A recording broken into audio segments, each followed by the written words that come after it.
लिया और पूछा कि आप कैसे हैं, ठीक ठाक हैं। मामला ये है कि जो है कि हमारे पास हम बैठे थे रोड के किनारे अपनी बाइक पे बातचीत कर रहे थे अपने घर से। तो वहाँ पे 3 लोग आते हैं तो बातचीत उन्होंने मेरे पिताजी जो हैं दंडी सन्यासी रहे, उनका नाम लिया और पूछा कि आप कैसे हैं, ठीक ठाक हैं। तो हमने कहा ठीक है, कल हम पहचाने हो नहीं पहचाने हो, तो हमने नहीं पहचाने हैं। बोले हम तुमको पहचानते तो हमें नहीं पहचानते। तो ऐसी बातचीत होती रही धीरे धीरे। फिर मतलब बातचीत होते होते फिर उन्होंने कहा कि यार एक मामला है, आप काम थोड़ा करवा दीजिएगा मेरा। तो हमने कहा काम करवाने के लिए कौन सा काम है आप बताइए। बोले अरे है आप ही कर सकते हो। तो हमने कहा क्या है। तो उन्होंने कहा हम आपकी बात करवाते हैं। अच्छा आप तो बहुत क्लोज हैं। तो हमने कहा कौन सा क्लोज है मेरा ऐसा कोई। तो उन्होंने बात कराई, हालांकि मैं बहुत पहले उनको जानता था और मेरी उनसे बात भी नहीं होती है। चूँकि उन्होंने आशुतोष पांडे जी को फ़ोन लगाया और बात उन्होंने कराई तो उन्होंने उधर से आवाज़ आई कि मैं आशुतोष पांडे बोल रहा हूँ, पहचाने हूँ। नहीं पहचान पाए। तो फिर उन्होंने कहा आशुतोष पांडे याद करिए। तो हमने कहा अच्छा दादा प्रणाम। तो हमें याद आया कि वही जो है वो संगठन चलाते थे ब्राह्मण सभा वाला करके। तो हमने कहा वही हैं। तो हमने कहा उसको प्रणाम बोले। तो उन्होंने कहा और सब बढ़िया है, वो आपके पिताजी के उसमें निधन में नहीं पहुँच पाया, ऐसी चीज़ें हैं और सब बढ़िया है, घर परिवार में सब कुशल है। तो हमने कहा जी। तो उन्होंने कहा यार छोटा सा काम है तुमसे। तो हमने कहा क्या बताओ क्या काम है, मेरे लायक होगा मैं बिल्कुल करूँगा। कहने कि नहीं ये विश्वसनीयता लोगों से ही कहा जा सकता है और मुझे लगा कि आप मना नहीं करेंगे। तो उन्होंने कहा बताइए कैसा काम है। तो उन्होंने कहा यार एक स्वामी जी हैं वो ज़रा परेशान करते रहते हैं, उनको यार सही करना है। तो उन्होंने कहा बताओ। तो कहने लगे वो तुम्हारी बच्चियाँ हैं और यार उनसे यार वो लिखवाना है। तुमने कहा मेरी बच्ची बहुत छोटी है, कैसी बात है, तो आप बहुत बड़े ऐसी पैसा आपको शोभा नहीं देता है। कहने लगे नहीं अरे यार तुमसे कह रहे हैं हम तुम्हारी सुरक्षा की गारंटी ले रहे हैं, तुम्हें हर तरीके से जो है पैसे से टके से सारी चीज़ें हम आपकी मजबूत करें। हमने कहा मेरे पास भैया हमारे पास गाड़ी है, घर है, मकान है, सब कुछ है। हमने कहा मुझे इस चीज़ की आवश्यकता नहीं है, ना मैं ऐसा करूँगा। हाँ तो उन्होंने कहा ठीक है आपके फिर मेरे लिए जो ऑप्शन और भी खुले हैं। हमने कहा ठीक है आपके पास। एक परिवार आज हमारे पास आया, उन्होंने एक पत्र हमको दिया, हमने उसको पढ़ा। उन्होंने हमारे पूछने पर बताया कि आशुतोष महाराज नाम के व्यक्ति ने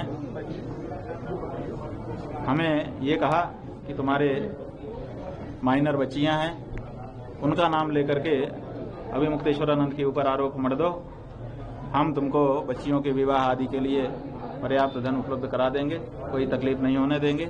और जब हमने ये कह करके मना कर दिया कि हमारे परिवार में पहले दंडी सन्यासी हो चुके हैं, हम लोग परंपरागत लोग हैं, ये हम नहीं कर पाएंगे, महाराज को हम जानते भी नहीं है, कभी मिले भी नहीं हैं और उनके लिए इस तरह का आरोप हम नहीं लगा पाएंगे।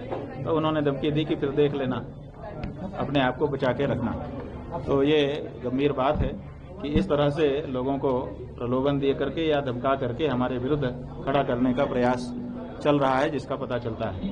महाराज जी क्या लग रहा है, जैसे एक के बाद बैक टू बैक केस आते जा रहे हैं, अभी ये मामला चल ही रहा है, जिस तरह के आरोप लगे, अब लग रहा है क्या कोई चक्रव्यूह रच के इस तरह की कोई प्लानिंग के तहत आपको पूरी तरह से फंसाने? हाँ, हमको ये इस घटना के बाद जब वो आकर के बता रहे हैं, इससे अनुभव हो रहा है कि ये नीति बन चुकी है संभवतः कि एक के बाद एक इनके ऊपर जाल बुन करके इतना इनको फंसा दो कि उसी में उलझ करके रह जाएं। गौ माता की रक्षा की जो आवाज ये उठा रहे हैं वो बंद हो जाए। और हम पहले से कह रहे थे कि गौ हत्या की बंदी की जो आवाज हम उठा रहे हैं उसको बंद करने के लिए ये सब हो रहा है।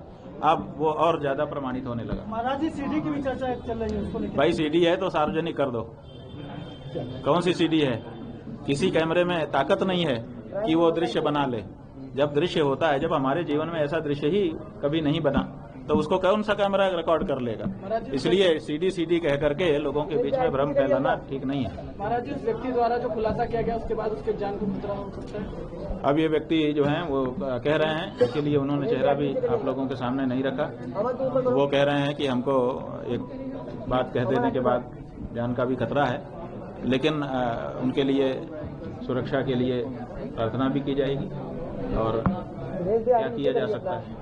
महाराज जी जैसा कि बार बार हो रहा था कि आज पूछताछ की टीम आ सकती है आपके पास, या आपको कुछ अपने साथ ले भी जा सकते हैं झूसी पुलिस, तो क्या आज इस तरह की कोई जानकारी, कोई कागज या कोई इस तरह की कोई कार्रवाई? नहीं, हमारे पास तो सवेरे से ही आप लोग कह रहे थे, लेकिन हमारे पास तो कोई सूचना नहीं थी। हमने पहले ही बता दिया था कि हमारे पास कोई सूचना ऐसी नहीं है। महाराज जी, आप लखनऊ जाने वाले थे तो क्या लगता है वो आपका कार्यक्रम लगेगा लखनऊ में? हमारा 11 मार्च को लखनऊ में जाने का कार्यक्रम है, वो यथावत है।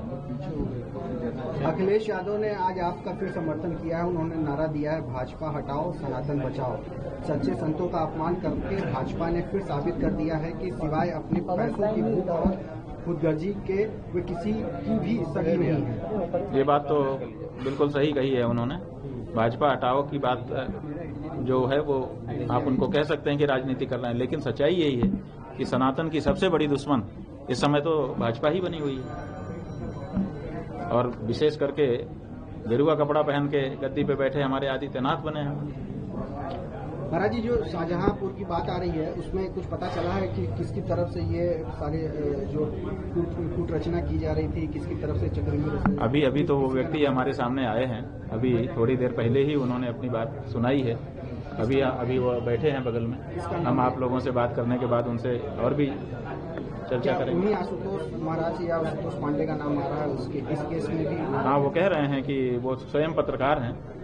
किसी टीवी चैनल में उन्होंने बताया है कि